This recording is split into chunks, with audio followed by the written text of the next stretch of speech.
start here. And then live on Facebook.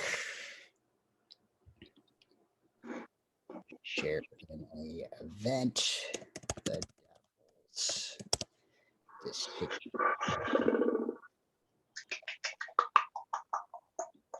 Okay, I don't have permission. I'm gonna try just the Headspace page then. I guess I didn't figure it out properly. I love it. I love you so much, Elijah. It's great. Me too. I'm always on board. Share on a page I manage. All right. Sweet. It's 8:01, so we're running late. By yourself. I feel like everyone waiting on us, so it's gonna be okay. Yeah. Yeah, I heard that there was going to be industry present. Oh yeah, totally. Yeah, like they're coming later. Warner Brothers is gonna be here. It's gonna be great. Jason Momoa even said he cast this actual live. It's great. Awesome. That's fantastic. That's fantastic. Frontier. You need a sassy black guy just to show up.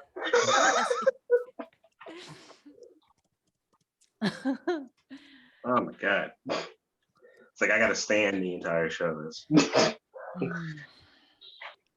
I'm just sitting down like the fat, skinny piece of shit I am.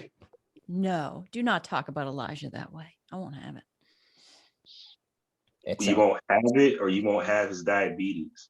Well, I don't think I can literally have his diabetes. I mean, I'll take it for a little bit, like a week, and then can I give it back? Sure. Yeah, I don't know. It's up to him. It's type 4, so be careful. It's the type that'll kill a grown man or a grown man. Type 4. All right. We are live on the Facebook thing. Oh yeah. All right. Welcome to the Devil's Decision, the most interactive comedy show in the year 2019. How's everybody doing tonight? Yeah. Excellent. So I guess to get started, we'll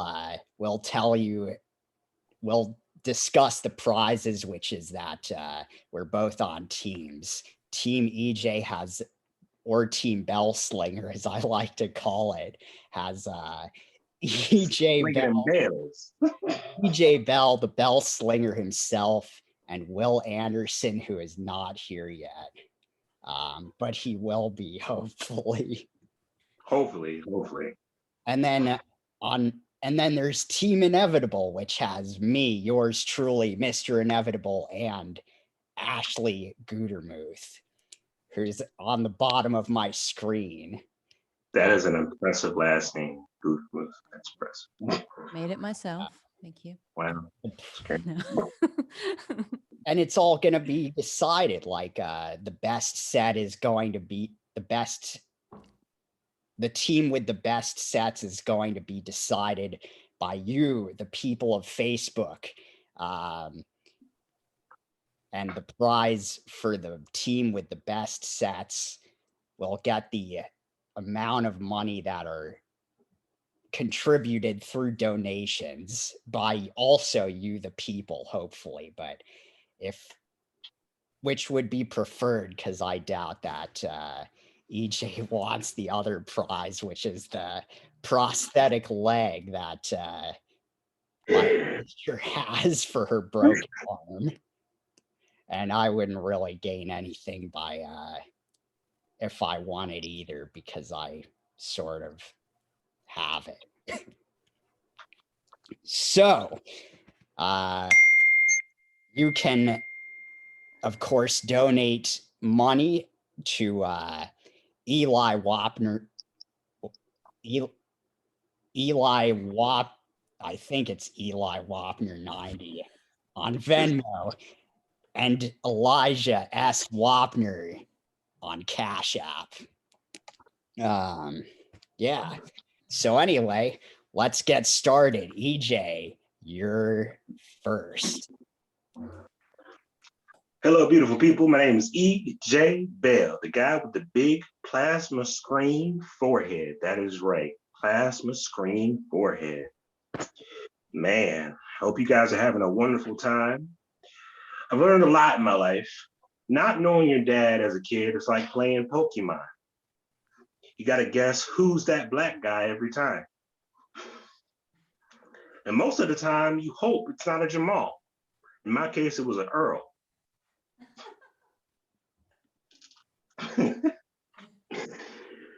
My forehead seems to always get the better of me because it can see rejection before I can. What the fuck? Oh my God. My sister said eating a whole box of macaroni and cheese was not fancy. I said, you want to know what's not fancy? Not knowing the name of your baby's father. Oh my God. You know, the funny thing is, you got to sometimes live through life vicariously through your friends, unless your friends has one of the most idiotic ideas you've ever heard in your life. If your friend decides that they want to start an OnlyFans, pause and wait for what it's for. In my case, my friend told me that he wanted to start an OnlyFans just for toenails, different colors, shapes, and sizes. And I know what you're thinking. That must be a lucrative business for somebody who's probably attractive. Well, you would be wrong. My friend is built like a wildebeest, shaped in the form of Larry King. Out of anything in life, you learn two things. One, gum is not free, so do not take it from under sidewalks or park benches as you walk by. And two, you should not drop kick children in parks for fun because you're bored on a Sunday.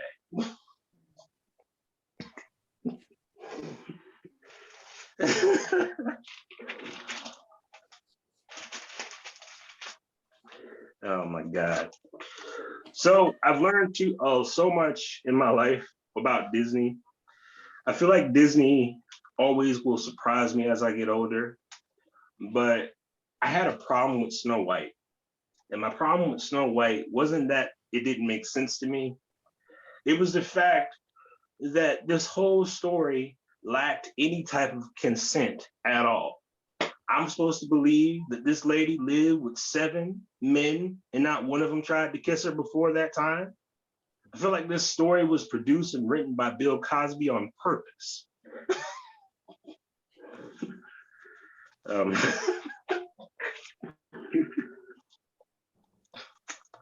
Black people and white people aren't different. We're just different in the way we use words. See, when you hear the word dildo, you think a sex toy. In my case, I hear this. Hey man, I went to Walmart and got those 2 for $10, but that was a good deal though.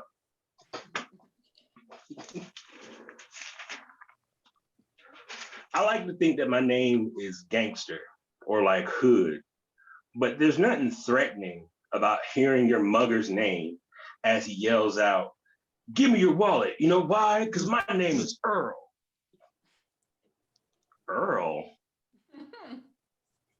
You know what? No, give me your wallet, Earl. What type of name is that? There's nothing gangster about my name. It's not threatening. Earl doesn't sound like a terrifying guy. Earl sounds like he wants to do your taxes, get home by 7 to feed his cat, Jerry, and have a cup of tea on the side.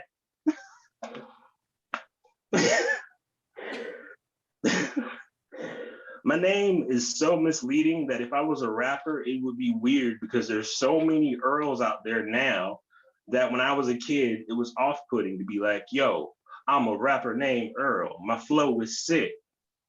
That's all I got. That's all the rap I know. That's all I would ever have on a song. I would make 1 cent per album. That's how hard my rap career is. 1 cent per album.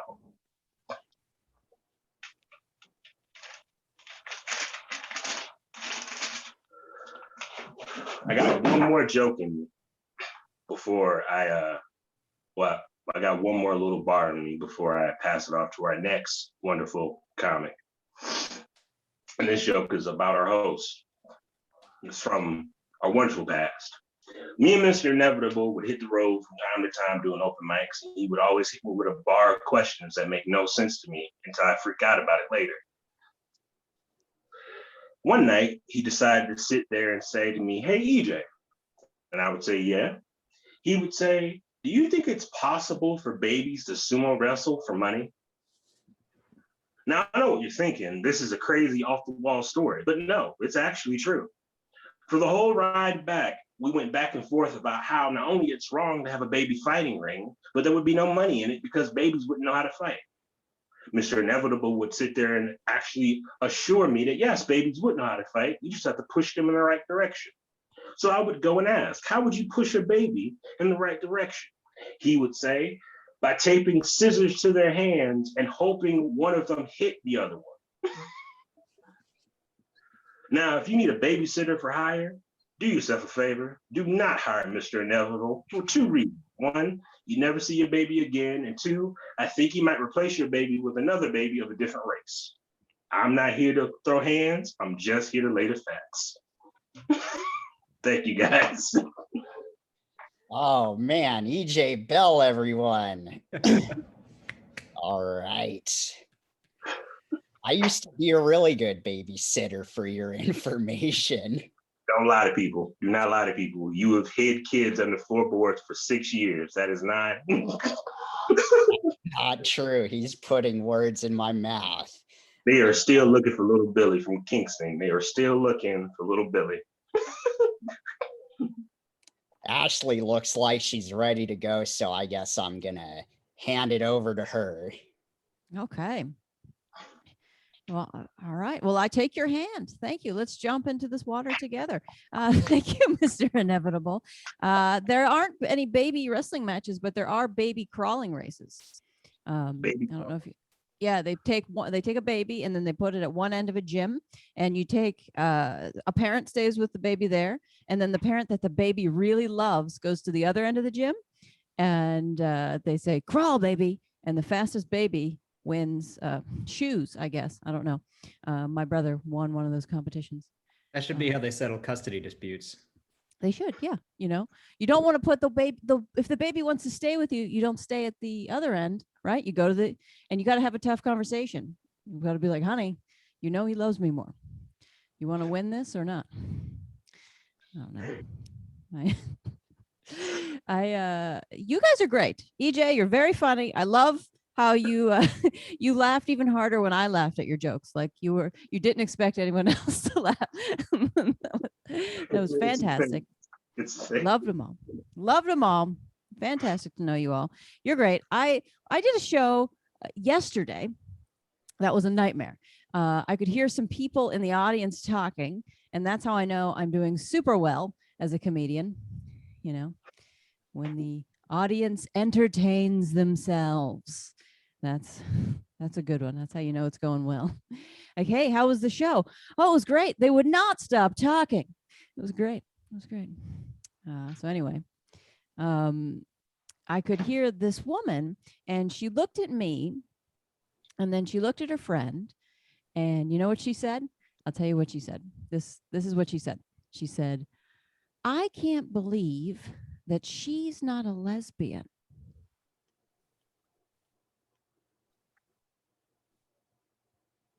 I'm going to give EJ a moment. It's looks like you guys can't believe it either. Okay, great start. This is great. Getting off on the right foot here. I like EJ's silent laugh. He's like, "I'm not supposed to laugh. I don't know what to do." You're not alone. Don't feel bad. You're not alone. You know who thinks that too? My friends, my parents. Yeah. And the first time we met, my husband. Yeah, that one's done. That one's done. That's I love the silence here. This is great. It's like you're laughing, but like in your heads. It's nice. That's what we all want. My you know, EJ, you're so awesome. I am married, and my husband, a man. Believe it. believe it. I'll just let it sit with you for a minute. Just let it simmer. You know, my husband's 20 years older than I am. Maybe I should let that sit with you too. That's another hard one. 20 years. He's got sweatshirts older than me. Yeah, he still wears them. Still wears them. You can tell because they just say things like Blockbuster. And he's got one that just says iPhone 4. You're like, why? Where did you even buy that? Why would they make that sweatshirt? You guys seem great. You're a little, you're trying to figure me out, but you seem great. Sometimes people can be a little judgmental about, we're not, no. No, it's like silently. No, we don't even know. People can be, they can be judgmental, like about me being married to an older man, but like, I didn't have it on my vision board.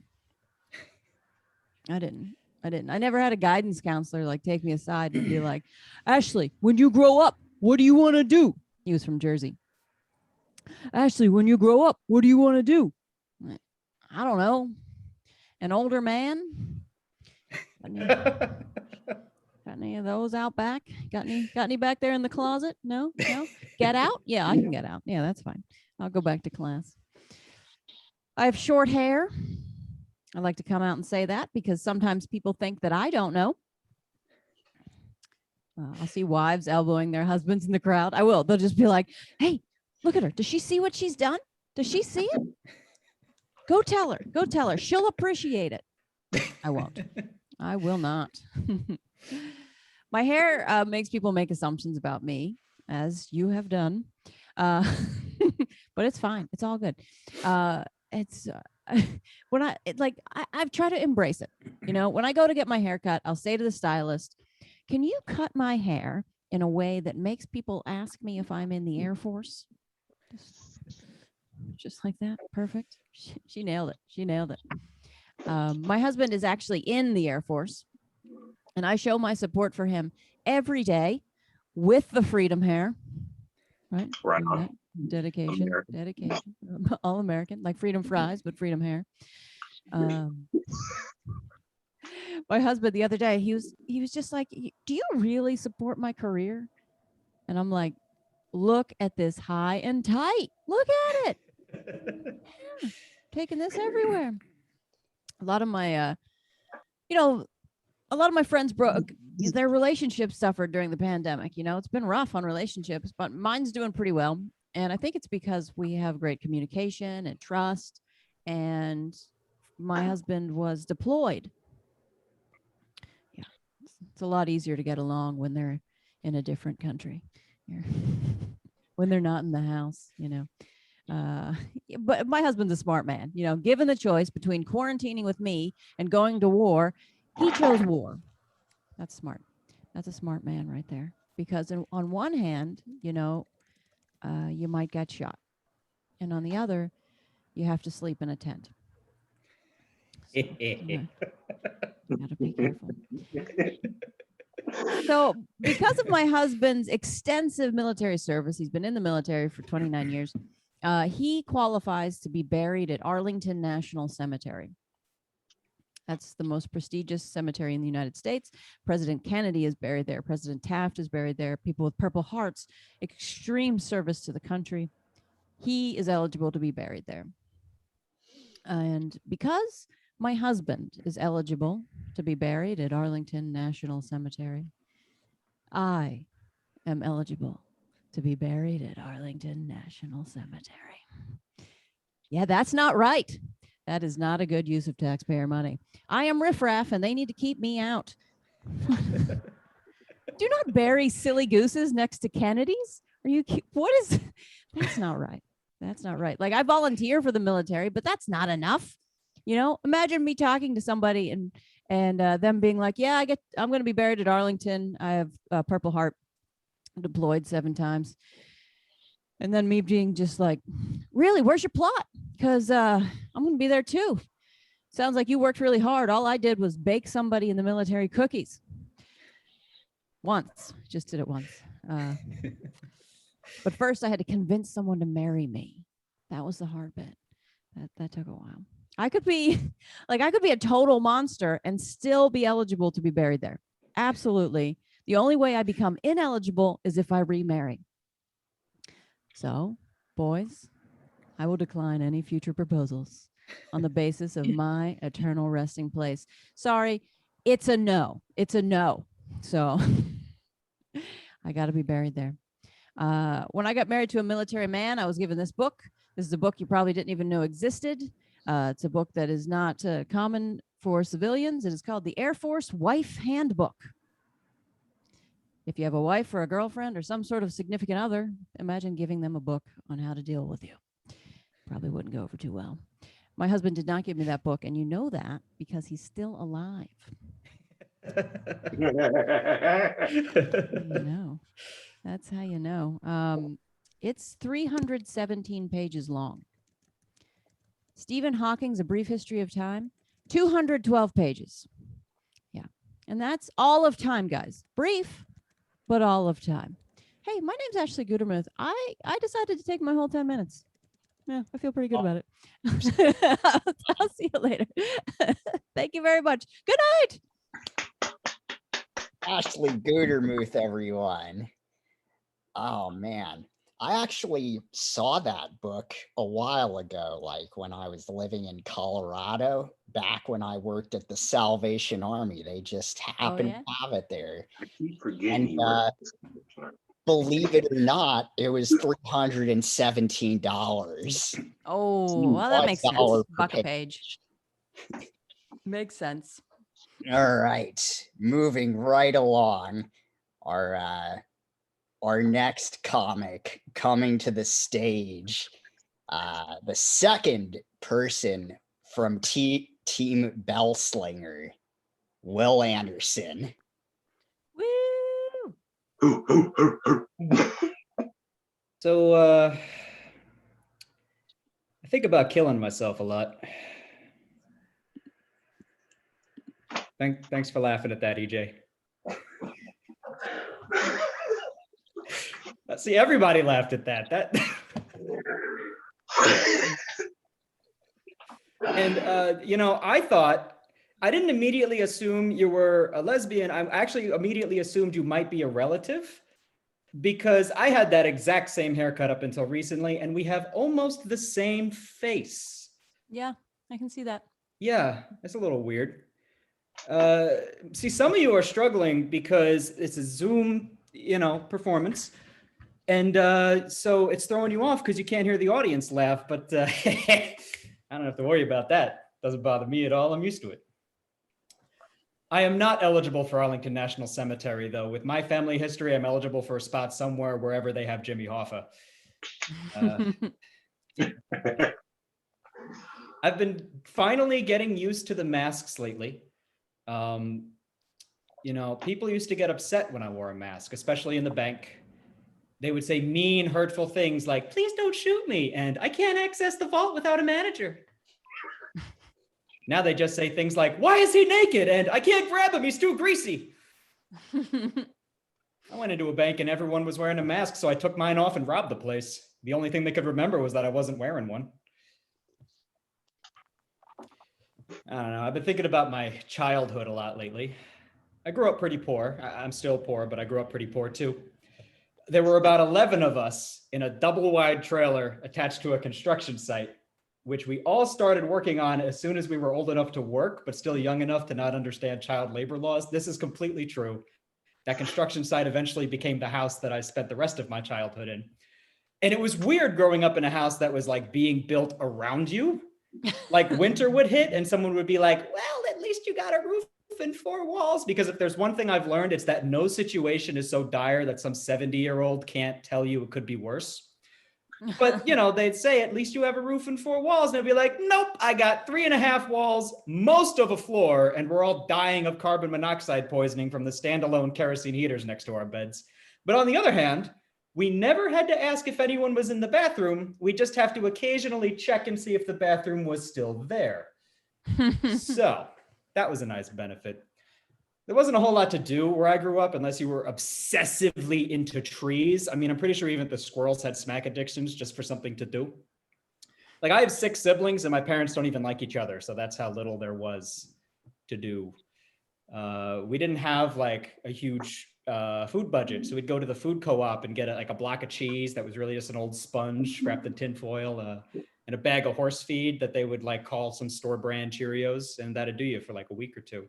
But that was before hipsters got to the food co-ops and made them expensive. Like it's hard to be poor these days because you have a lot of like rich kids trying to be poor kids, making shit that's supposed to be for the poor kids trendy and expensive. Like bacon, like that was what you bought when you couldn't afford the good stuff, and now it's expensive as shit because hipsters keep wrapping shit in it that had no business being wrapped in it. Vegetables are what you bought when you couldn't afford the meat. These motherfuckers gentrified breakfast. A couple of years, there's going to be someone charging $80 a pop to cool off in a replica of a busted fire hydrant on Cornell Street. I was apartment hunting recently. This is completely true. I found a listing. You're not ready for this, I promise. $1,000 a month, no utilities, and I quote, includes working sink, exclamation point. I'm sorry. I didn't realize it was 1823 and I'm supposed to be blown away by indoor plumbing. Glory be, Marigold, how droll. What wonders the futures bring. Got hit by a car once. Yeah, no, I did. I was walking. Yeah, no, that's a masterful segue, isn't it? I almost got hit by a car once. Well, only once where it was on accident. And I'll let you decide who was making it on purpose. But I was walking through a crosswalk in Kingston, and this woman whips around a corner, right? Stops like inches from me like I was in a Jason Statham movie. Leans out of her window and yells, "Learn how to use a crosswalk, you fucking idiot." Well, I'm sorry. I thought that when the little man said walk, that was my sign to walk. But clearly this paragon of the species knows something that I don't know. I tried to get her to enlighten me, but a cop pulled around the corner and she left in a hurry. So now this is going to be a controversial statement, and no offense to anyone who disagrees, but I don't trust the government. Now, not because of like any big conspiracy theories or anything like that. I just think about how many people I've worked with in the past, and then what fraction of them are completely incompetent. And then I think about how many people the government employs, and the math is just not on our side with this one. I mean, look at daylight savings times. That was introduced as a temporary measure to help save lantern oil. You know, it was just something to do just until this whole global conflict thing was over. 90 years later, we're still getting jet lagged without even having to fucking go anywhere. And I can't even remember the last time I was worried about my lantern oil. And as a Jew, we literally have a holiday dedicated to worrying about lantern oil. That's the end of that bit. But the lesson here is that I fucking hate daylight savings time. Normally, I don't use self-checkout in stores because I feel like using them just gives these big stores more of an excuse to cut cashiers' jobs and pocket the extra money. But sometimes there's only one cashier in line, probably because all the other ones got fired after the self-checkout went in. And they just have this look on their face like, if I gotta smile for one more stranger, I am gonna put my face on this conveyor belt and let it run until I hit brain. So I decided to use the self-checkout. And, you know, it went pretty well considering I don't have any formal training in being a cashier. I got myself figured out, got myself the correct change, gave myself a receipt. On my way out, I noticed they were hiring. I did such a great fucking job. I gave myself a job. And then I fired myself after I put in a self-checkout lane and kept the extra money. And that, my friends, is capitalism. And the end of my set. Thank you very much. Will Anderson. Oh, man. Are you ready, folks? It is the final portion of the evening, and the slam poetry portion of the evening, where I've decided that I'm no longer a comedian. I'm actually a poet, a slam poet. But no, I'm in all seriousness, those of you that know me know that I'm very deep into history. And I'm going to tell you a little bit about something I learned recently. This is about Christopher Columbus, who is known as the first bounty hunter, sea terrorist. And his favorite hobbies on the side included challenging women to rap battles and collecting children for his museum. He also might have completed 4 sea shanties, but he definitely completed one in 1492, where he attempted to take back the land of Asia from the Ottoman furniture people. After about 30 minutes, they ran into an octopus that they attempted to make friends with, but the only sound out of their mouths were the octopus scoffed, of course, told them to suck his big slimy dick, and made 2 of their ships his prisoners in the ocean. With 1 ship left, Chris and the rest of the sailors had no GPS anymore, so they ended up going the wrong way. And they didn't realize this until much later, and the crew members started screaming at Chris to turn the fucking boat around so they wouldn't fall off the fucking planet. Chris knew this wasn't an option and replied, "But the wind!" Then land appeared out of nowhere, and that was the day the earth became round. Chris wasn't convinced until they ran into the natives. Chris immediately saw the gold ornaments that the people were wearing and proclaimed, "Where's the goddamn gold?" The inhabitants attempted to trick him and told Chris that it was a knockoff bronze they bought at a department store. Chris was very angry. He knew real gold when he saw it and attempted to capture and enslave these peaceful people, who then nicknamed him Captain Fuckhead and threw broken whiskey bottles at him. To motivate them and make his life easier, Chris decided he'd inject 6 of them with truth serum and took them to Barbecue Island in Cuba, which is where they told him the gold was. Later on in December, when it was colder, the boat crashed into a car that was parked on another island because the roads were icy. They weren't worried though, because it was a PT Cruiser, and the old guy who it belonged to would probably think it was like that when he bought it.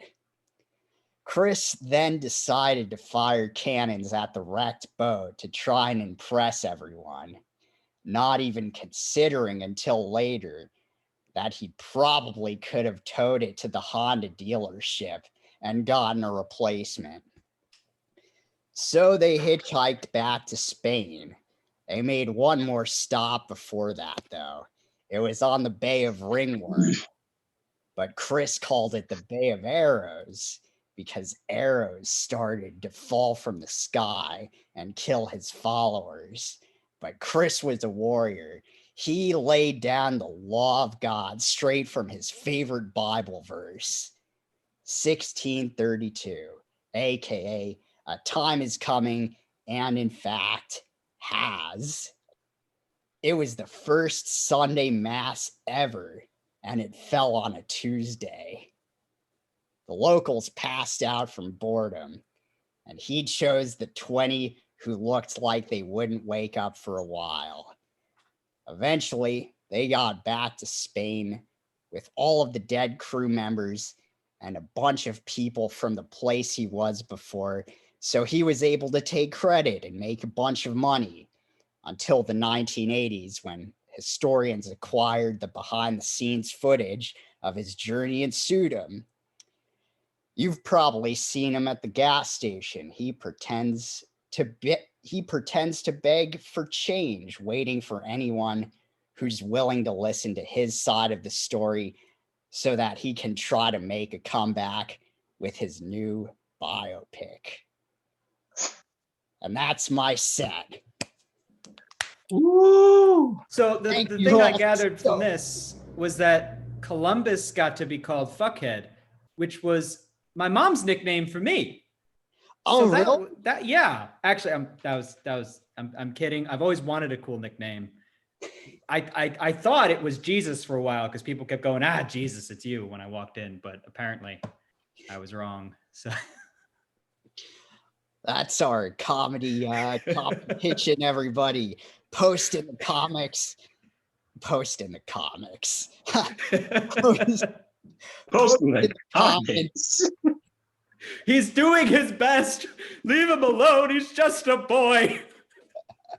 Post in the comics which team you thought had the best jokes or the best sets, and we'll give the prize to the team winner. And if you forgot where to donate, you can do so on Venmo, Eli Wapner 90, or Cash App, Elijah S. Wapner. Thank you all so much for coming out to our comedy competition. See you all next week at the Terra Dome.